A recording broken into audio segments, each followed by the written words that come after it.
మాఘపురాణం 15వ అధ్యాయం.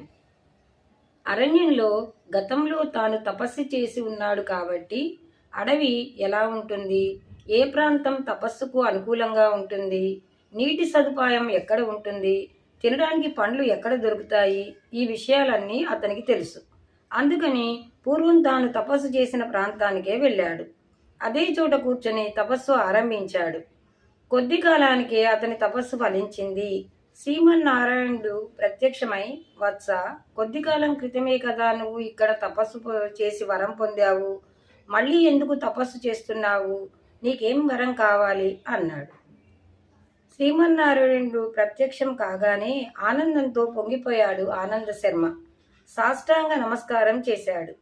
ఇప్పుడు స్వామి, గతంలో నా కుమారుడు కలుగుతాడని వరం ఇచ్చావు. అలాగే కొడుకు పుట్టాడు. చాలా ఆనందంగా ఉన్నది. కానీ వాడు అల్పాయుష్కుడు అంటున్నారు. 12 సంవత్సరాలు మాత్రమే జీవిస్తాడు అని నారదుడు చెప్పాడు. దాంతో తల్లిదండ్రులమైన మేమిద్దరం చాలా బాధపడుతున్నాము. మా విచారానికి హద్దు లేదు. ఆ దుఃఖాన్ని నువ్వే పోగొట్టాలి. అందుకే నిన్ను శరణు వేడుకున్నాను అన్నాడు.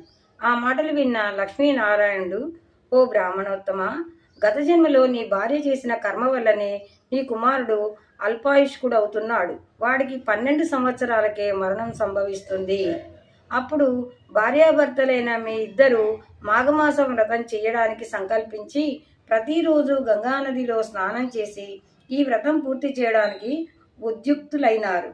ఈ విధంగా యథావిధిగా వ్రతం చేస్తూ మాఘ పౌర్ణిమ రోజున సూర్యనారాయణని ఆరాధించి ఆయన నివేదన కోసం పాయసం వండి నివేదన చేయడం మర్చిపోయింది నీ భార్య. అది చాలా పెద్ద దోషం. దాంతో అప్పుడు ఆమె చేసిన వ్రతం కాస్త భగ్నమైపోయింది. ఆ కారణం చేతనే ఇప్పుడు నీ కుమారుడు అల్పాయుష్కుడైనాడు. మీ దంపతులిద్దరూ నియమనిష్టలతో మాఘమాస వ్రతం చేయండి. ప్రతిరోజు గంగా స్నానం చేసి గంగా జలాన్ని తెచ్చి మీ కుమారుడి మీద చల్లండి. ఏ లోపాలు లేకుండా వ్రతం పూర్తి చేయండి. దాంతో అతనికి ఉన్న ప్రాణగండం పరిహారం అయిపోతుంది. మీ కుమారుడు దీర్ఘాయుష్మంతుడవుతాడు. మాఘ వ్రతము అన్ని పాపాలను హరించి వేస్తుంది. దీని మహిమ చెప్పడం ఇంద్రాది దేవతలకు కూడా సాధ్యం కాదు.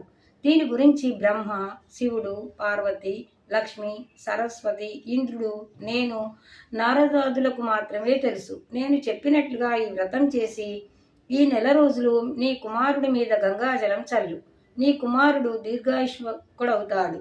మీకంతా మేలే జరుగుతుంది అని చెప్పి నారాయణుడు అంతర్ధానమైపోయాడు. ఆనందవర్మ చాలా ఆనందించాడు. నారదుడు చెప్పినట్లుగా తన